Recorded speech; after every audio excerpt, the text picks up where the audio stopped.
speakers to address all of the complexity and range of issue here around rules of origin and tariff-free trade. I'm delighted to be joined by Liam, who is the Director of Trade Facilitation at the British Chambers of Commerce and the Managing Director of Chamber Customs. Hello, Liam. Hello, William. Thanks for having me. And we're also joined by Neil Feenson, who's the Deputy Director of Competition and Goods Policy at the Department for International Trade. Hello, Neil.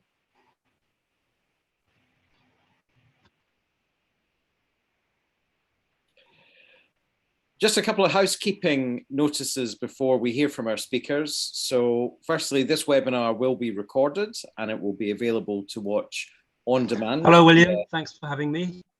Hi, Neil. So this webinar will be available to watch on demand via YouTube after our initial webcast. Watch out for the links to the YouTube channel and also in our social media.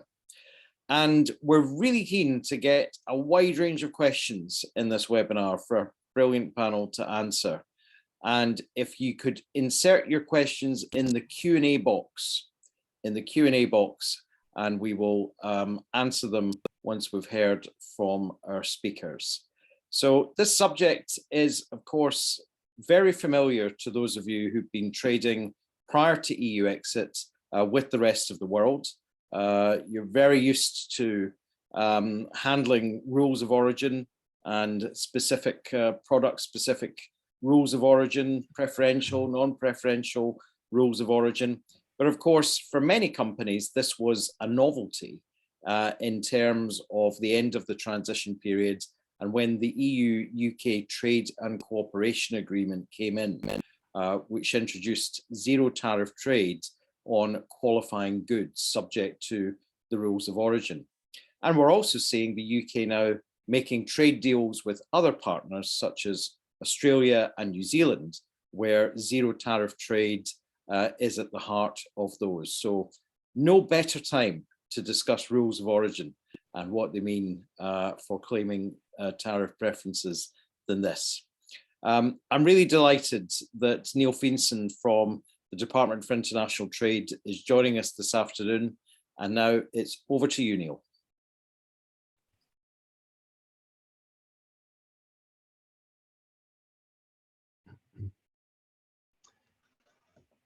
Thank you very much, William. I wanted to leave my camera on to say hello to everybody, but what I will do now is I've had it, the link is a little bit dodgy, and in order to save bandwidth, I'll go off camera to deliver my my thoughts. So forgive me if that's a little bit impersonal, but I think it's probably the best way to sort of what we're discussing this afternoon. So, well, look, thank you, Liam and William, for inviting me today. I'm really pleased to be able to talk to the Chamber members.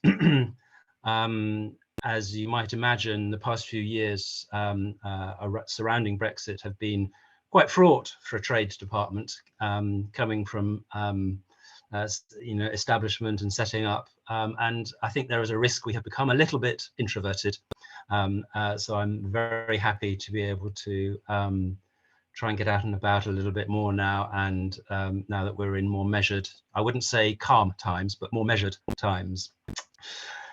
So yes, I'm responsible for goods policy, including competition and subsidies, along with in the Department for International Trade. And what I wanted to talk about today was origin rules and their significance for businesses as we push forwards with our independent trade policy as the UK, and the DIT, as DIT pushes forward with its free trade agreement program. And I want to paint the big picture rather than focus on particular technical issues about, say, documentation or something, but equally, if people have sort of very specific and technical questions, then I'm very happy to take those away and make sure that you know, we can reply to them accurately.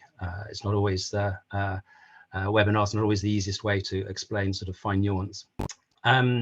So to start with, why FTAs? Well, obviously, you know, it's important to open new markets and not just grow our exports to existing ones. And the first step is to clear away those barriers to market access. And as I'm sure you all are aware, those barriers are the only thing, but actually there's no point liberalizing tariffs if the rules of origin rule you out from claiming the benefit of those preferential tariffs, or indeed a host of other reasons prevent the goods from actually being able to be sold in the country, whether it's customs procedures, regulatory rules, IP protection, etc., etc. So, I mean, you know, why do we need rules of origin? Well, FTAs, free trade agreements, these are deals between countries offering each other preferential terms, whether that's lower tariffs or better terms of trade in other ways, than they would typically offer to their trading partners. The intention is to offer that preference to the partner with whom you have been negotiating, and not just any third country. It's easy to determine goods that come from your trading partner when it's coal that's been dug out of a ground or fruit grown in its orchards, but it's much harder to identify whether the good truly comes from them when you're talking about processed foods, industrial goods, etc., given the modern phenomenon of international supply chains. So in effect, origin rules determine the economic nationality of a good and its eligibility, whether it qualifies for preference under a free trade agreement. So to talk about the RU themselves a little bit, I mean, the first thing to remember is whereas tariffs are, say, broadly, you know, you liberalize a similar number of lines,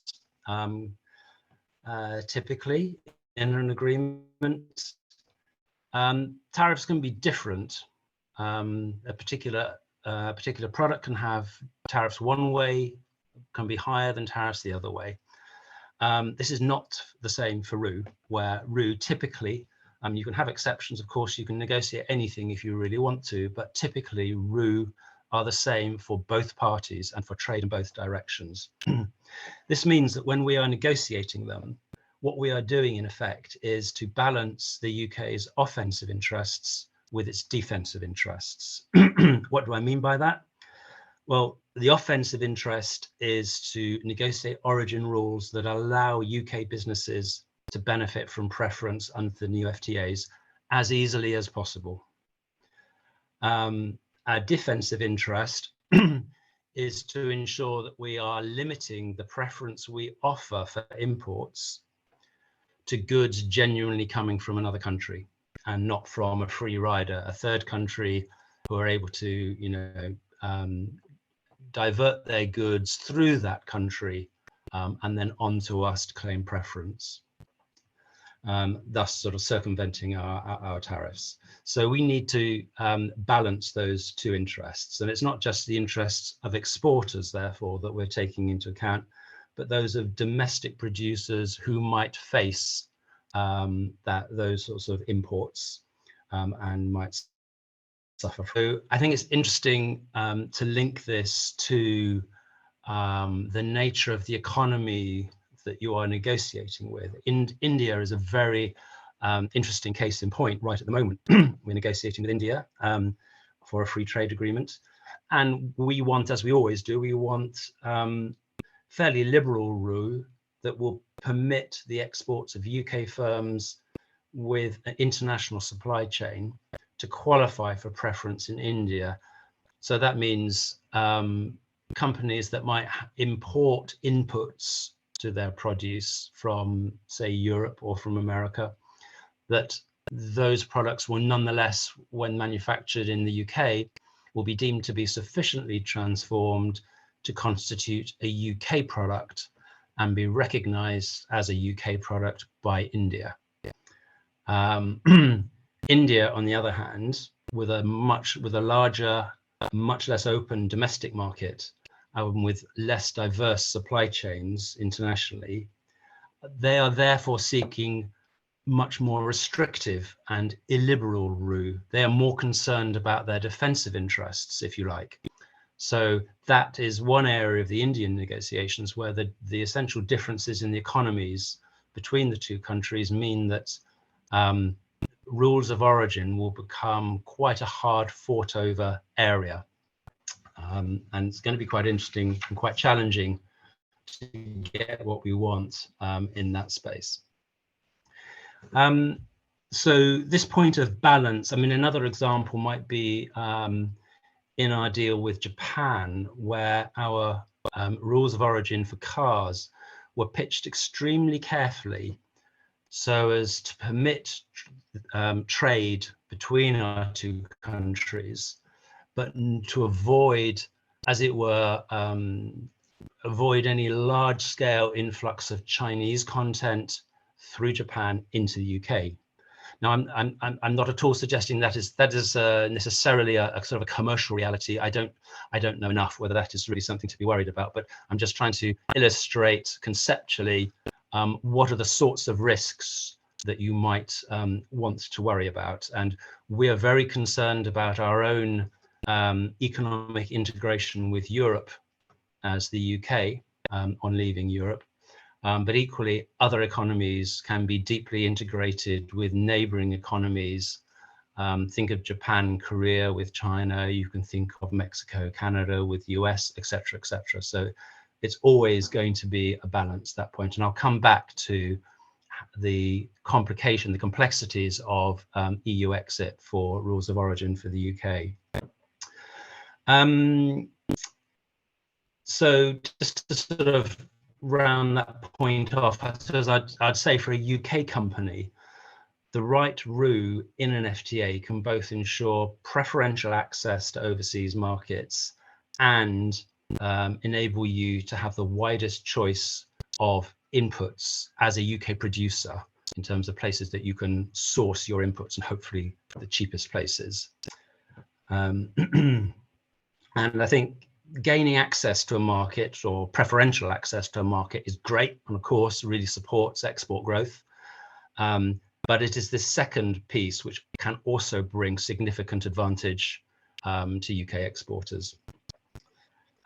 So as I said, as negotiators, when we are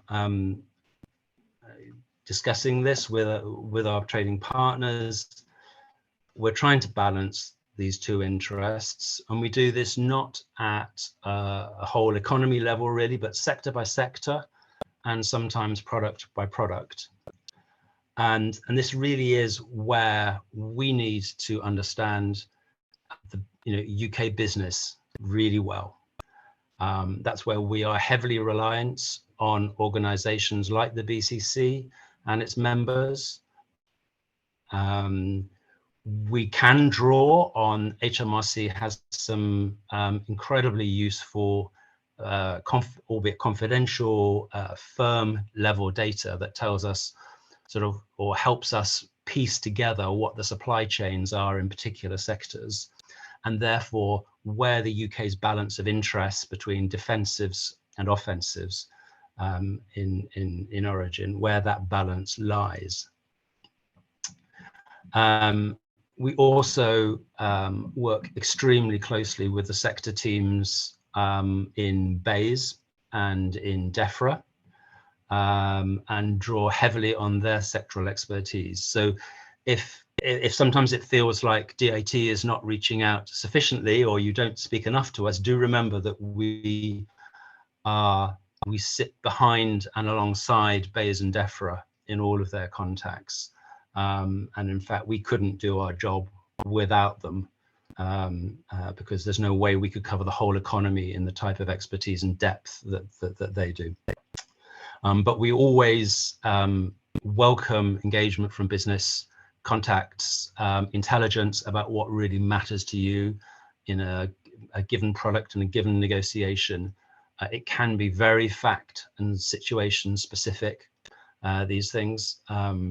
So whilst I've tried to draw out generalities about how we negotiate and what our objectives are and what we're trying to secure for the UK in origin, it's not always it's not a consistent picture, though each, with successfully than other times, of course. So our key, other than this sort of balancing the aims that we have, are first of all not to play games with origin in relationship to, say, the tariff offer. It would be easy to make a very liberal tariff offer and then make it impossible for your partner to actually claim preference under that tariff through really awkward and difficult rules of origin. And I think, that's a game that's seen through immediately by both sides. So we really, A, try not to do it ourselves, and B, call out others who do that. Because, essentially what they're doing is they're rowing back on their tariff offer. So we try and support the level of tariff liberalisation that is being agreed in the rules of origin that we agree. We try to be clear. Rules of origin, I think, suffers from a sort of a sense of complexity and unfamiliarity. That means a lot of people try not to understand it unless they absolutely have to. And I think one of the key things for us is making it as approachable as possible. So one of the things we often try and do is ensure that when we write down the rules, when we draft the chapters of these agreements, we try and do it along the lines of a customer journey, if you like. So from a customer's perspective, we want rules that are easy to use, that aren't burdensome, that aren't unnecessarily complex, provide, where appropriate, a choice of ways of complying with various tests. I'll try and give you some examples of this. So, I mean, for example, for the product-specific rules,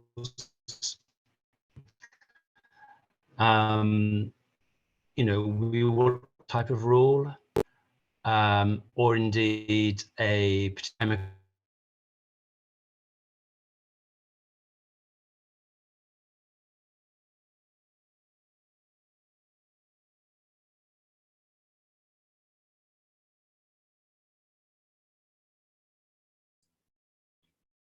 Is Neil still with us, or have I lost you all?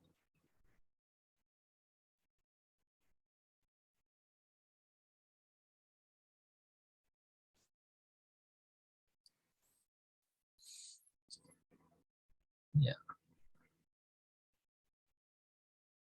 Looks like we've lost Neil. Okay. Liam, shall we hand over to you and then we'll bring Neil back in once you've completed your discussion?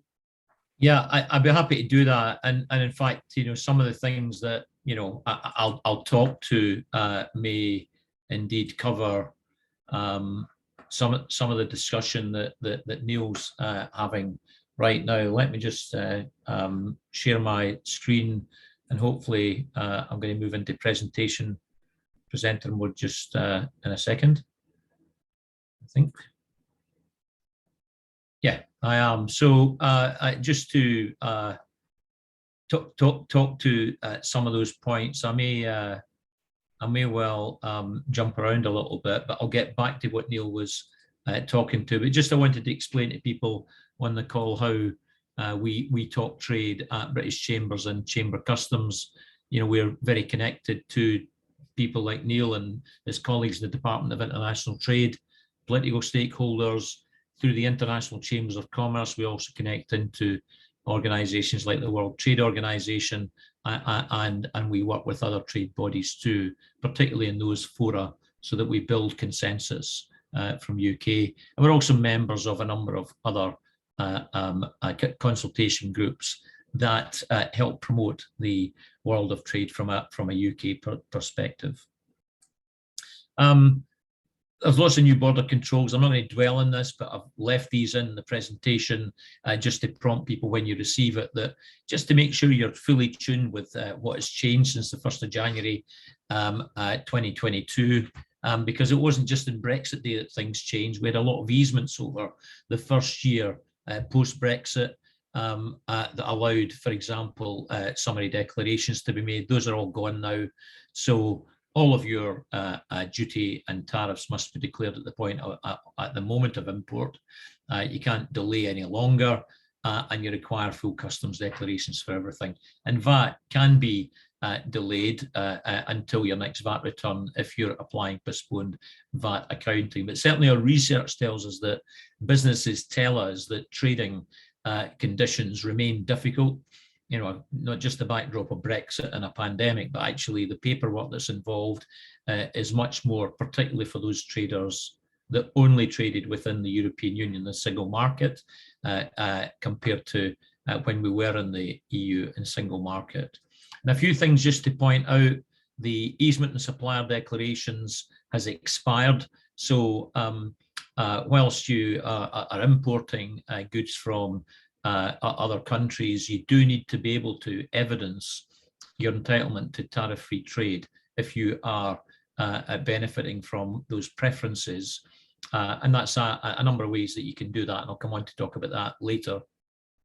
There was an easement that said that you didn't have to have evidence of the origin of the goods that you were importing at the point of import during 2021.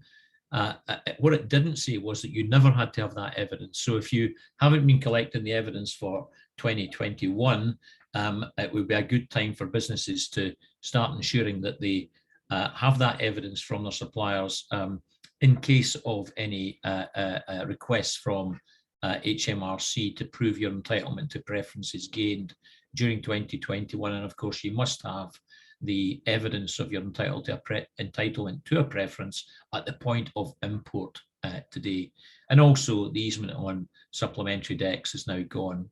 There's also 351 new amendments in commodity codes. So if you haven't recently done an audit of those commodity codes that you're claiming, now is a good time to do that, just checking those commodities that you import, and don't always rely on your supplier telling you what your commodity code is. The responsibility lies with the importing business to ensure that they're claiming the correct code, and not, to be,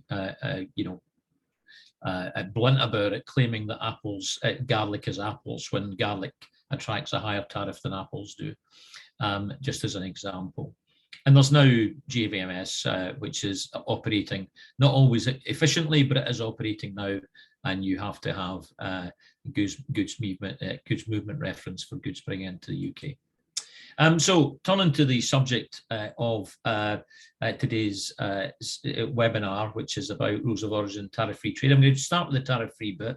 Neil's covered some of this, but I might cover it slightly different from a government perspective. What is free trade? I think it's a reasonable question to ask. It's the idea that things should be able to be traded between countries with as few restrictions or limitations as possible. And of course, agreements are entered into and negotiated, to use that word, negotiated, by countries who want to both give something but also receive something. It's a negotiation. And every nation, remember, collects taxes on imported goods called tariffs. We do, so does every other nation.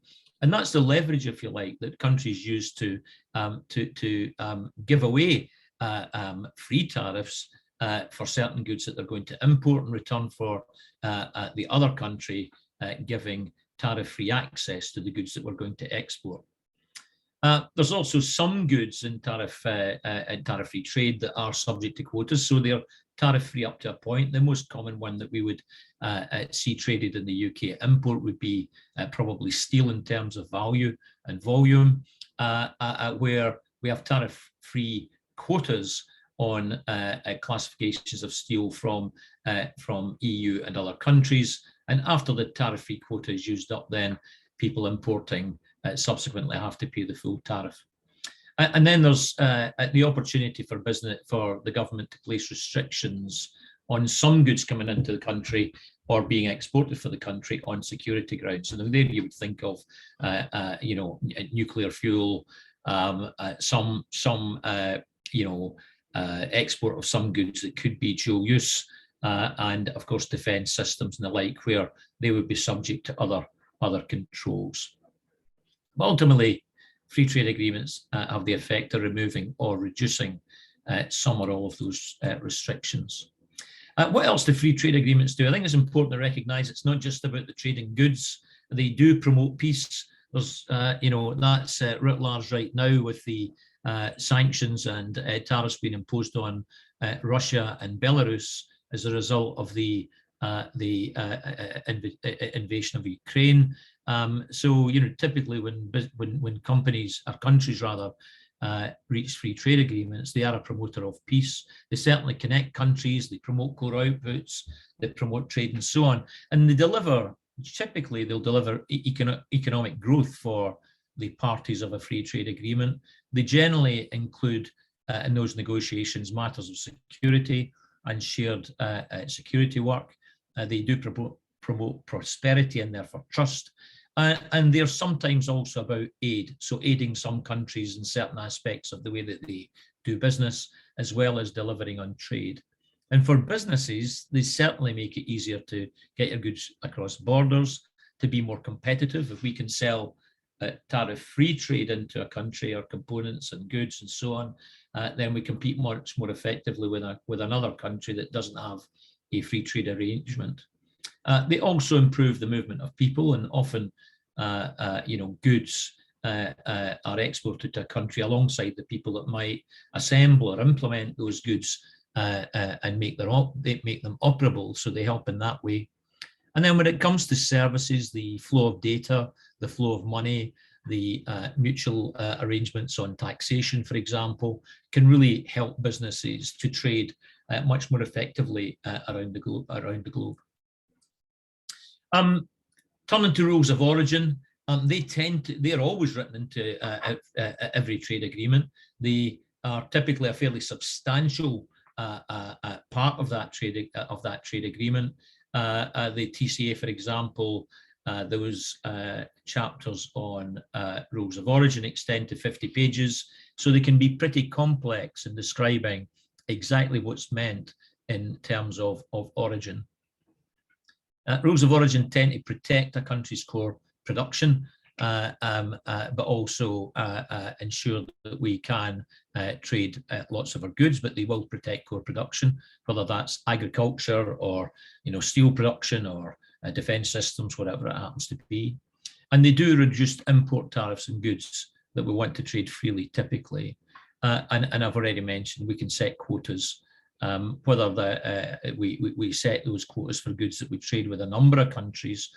Sometimes it's a sharing out of our demand for those goods amongst around trade agreements, or where we want to protect local production. Another example, steel. We have steel production. We do allow access of steel into the UK for competitive reasons, but we do also want to protect our national production of steel. It does support trade of over £12 trillion worth of goods globally annually. So that's helping less developed countries to trade with very developed countries like ours. And part of the function, of course, is to make goods more competitively priced right down to consumer level. So they do have a function in trying to ensure that our consumers don't pay too high a price for the goods that they want to buy. And origin can be understood as the economic nationality of the goods. Now, that doesn't mean that the goods are solely produced within a country, but it can do. And no matter where you trade goods, under trade agreement or not, goods are expected to be declared at customs in terms of their nationality, their origin. So the question is, where are your products from? And that can be a simple question, but it has multiple and complicated answers. Is it where the goods were produced, or where they were shipped from? Is it where the goods were manufactured? And if they were, did that happen in different countries? Were there a number of component parts? And if that is the case, if you think of a motor car, a vehicle being produced with parts from multiple countries, what's the cutoff point? The reason that that's important is because actually when you land in the country of import, the customs authorities are rightly going to question where the goods have come from. They may even question your declaration of origin to determine whether they agree that you should have tariff-free access to that market or not. And there's a couple of different kinds of rules that apply. There's the non-preferential rules of origin, and these are established by each country. Will set their own non-preference rules based on two principles, typically. Whether the goods are wholly obtained, and Neil talked to that about, you know, whether when a calf is born in the UK and produced here and slaughtered here, the beef that it produces is wholly obtained here. Those rules can apply to fish on occasion as well. Or it's the last substantial transformation. It's what the term that's used. Where more than one country is involved in the production of the goods, the country where the last substantial transformation took place will tend to determine the rules of origin. I think there was somewhere cited that if Percy Pigs, you may remember the discussion about Percy Pigs tariff-free movement into the UK from Germany and then into Ireland, where they attracted a tariff. I think someone said that if the Percy Pig had been put on the top of a fairy cake, the fairy cake itself would not have attracted the tariff, because the Percy Pigs were no longer Percy Pigs. They were an addition to a cake. So it's where does the transformation take place? And then for preferential rules of origin, it's slightly more complicated. They're used to determine the origin under trade agreement. So non-preference, there's no trade agreement. It's simply trade between the countries. In preferential terms, it's always related to a free trade agreement that's been negotiated and it does exist. And they do vary. They're set under each trade agreement, and the threshold, for example, can be 50% of what's determined as local origin. It could be 60% for certain parts, and then there are other times when a percentage is set, but is reduced over time. I think Neil mentioned the car battery production, for example, in the Japan agreement, that over time that transforms to being UK-produced batteries that would be required, or Japanese-produced batteries. So there's wholly obtained, where the product's obtained entirely in the territory of one country without the addition of any non-originated materials. There's substantial transformation. It's where the product undergoes significant processing in order to be considered originating. And they can be based around three principles: a change in tariff classification. So the goods arrived as one thing and left as another. An engine arrived, but a car departed. A value added calculation, where there's the requirement for a certain percentage of the total value of the final product to be having been added. And then specific processing that was undertaken at a particular stage of the production process. So, it depends on the goods, and it can become quite complicated. But to claim that substantial processing has taken place or transformation, then you generally have to prove that something has changed substantially. So simply bringing grain, for example, into the UK and applying a coating in and of itself, it doesn't create substantial transformation on those goods. The goods arrived as grain, they left as grain, they happen to have a coating on. However, if you brought the grain or the seeds into the UK and made them into plants, then that would be a substantial transformation. And how do you evidence this origin when you're sending your goods abroad? Well, there's a number of ways that you can do that. For non-preference, if a country demands a non-preference certificate of origin, then or the buyer in a country requires a certificate of origin, it would be one of non-preference, then you can get that from your local Chamber of Commerce for a very modest fee. They will ask for your evidence of your claim, and they will test the evidence of your claim, but they will all be an equal supply you with the certificate of origin you need, and that's recognised globally. It can be verified at the International Chambers of Commerce in Paris, and customs authorities around the globe use that verification website daily to check the authenticity of that certificate. It is digital, but it can be printed as well. So that's a non-preference certificate. There's no trade agreement in place, or sometimes it can happen that the buyer of your goods requires that certificate because they intend to re-export those goods to a country that would require a non-preference certificate of origin. The second option is an EUR1 preference certificate again, and these relate to preference. The last three relate to where you're claiming tariff-free trade. An EUR1 preference certificate then is declaring, it's your declaration that the goods are of UK origin. And again, you can go to your local chamber and they would be very happy to supply you with an EUR1 preference certificate, or you can go to the government HMRC website and you can populate that and produce that yourself. So you can self-certify on HMRC's website, and they'll eventually, it's a more manual process. You apply for it, they send you the certificate. At the chamber, if the chamber issues it, you can apply for it online and you'll have it back within hours, and you can choose whether to print it or not. The third way is an invoice declaration of origin from your supplier, or an invoice declaration of origin that you make to your buyer. And these ways, that method is open to you, and there's on gov.uk you can find the form of words that you should apply to the invoice on such occasions if you're selling the goods, and you'd expect to have applied to the invoice if you were buying the goods. Word of caution on that is that, of course, you have to, if you're buying the goods from under preference, you have to be able to trust that the statement made by your supplier is correct, and HMRC, whether to audit you, would ask for your evidence of why you were able to believe your supplier that that was the case. And the same applies to a long-term supplier declaration, where if you have a contract to be supplied a certain good over a period of time, then you can have a long-term supplier declaration that covers, you know, a 12-month period, for example.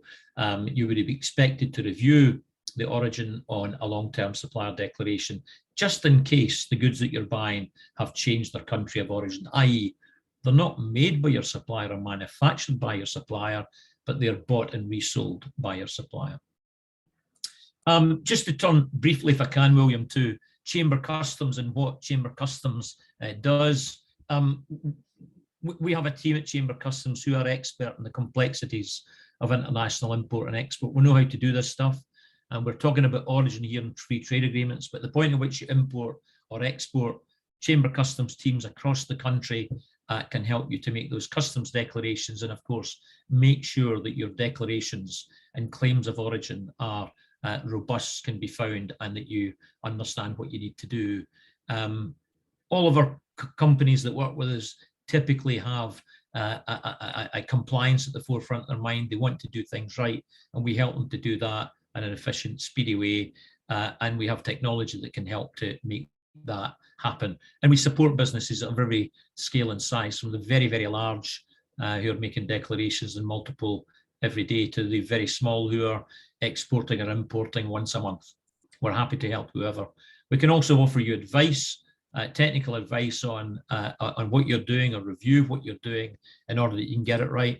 And if you want us to come and help to train your teams on skills, we can do that as well. I'm hoping that Neil has been able to rejoin us, and I'll pause there for our Q&A session and stop sharing my slides, William, but hopefully that's been useful for people. Great, thank you, Liam. Neil, I think you've been able to rejoin us. So when you were speaking before, you were just about, I think, to come on to rules of origin, which DIT might be negotiating with new preferential trading partners. So if you maybe want to pick up from there. Yes, thank you, William. Sorry about that, everybody. Unfortunately, government systems don't like Zoom. They have various security patches and stuff added, and eventually the gremlins got the better of Heidi and myself. So I'm going to use my own iPad, and hopefully they won't be able to catch us out now. Yeah, I think what I was just giving some examples of the types of sort of the types of things where we try and offer options, choices, not easements, but sort of practical ways of doing things. And I think possibly the only one I haven't mentioned yet is, well, maybe in the interest of time, I'll crack on. I think you get the idea.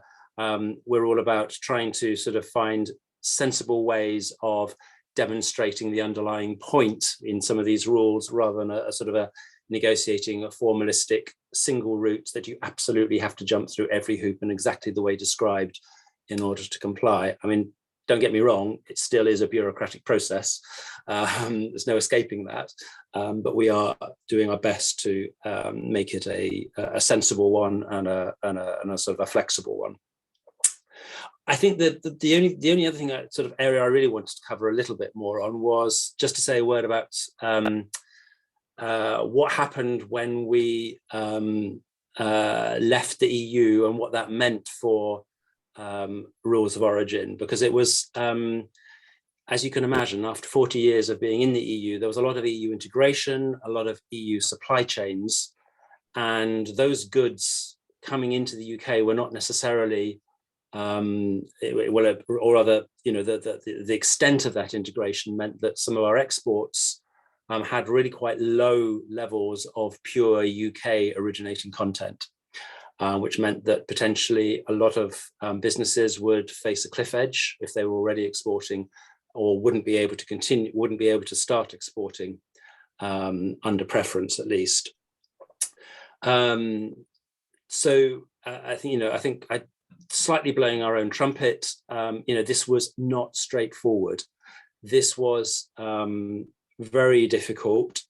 We managed to win agreement from those countries we were negotiating with, who already had deals with the EU, and we were trying to roll those deals over into UK bilateral deals with those countries. People like the first Canada agreement, SACU in South Africa, many countries.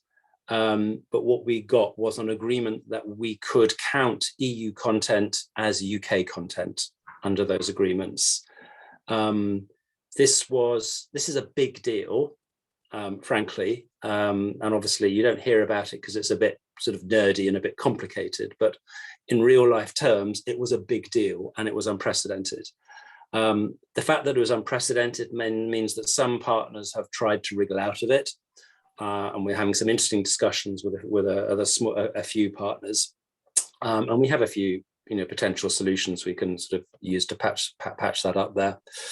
But I suppose the question is long term, we can't forever and a day carry on claiming that if the bulk of a car is made in Germany, or at least say the engine is made in Germany and it's put into a chassis in the UK, we can't forever and a day expect to secure the rest of the world's agreement that that car is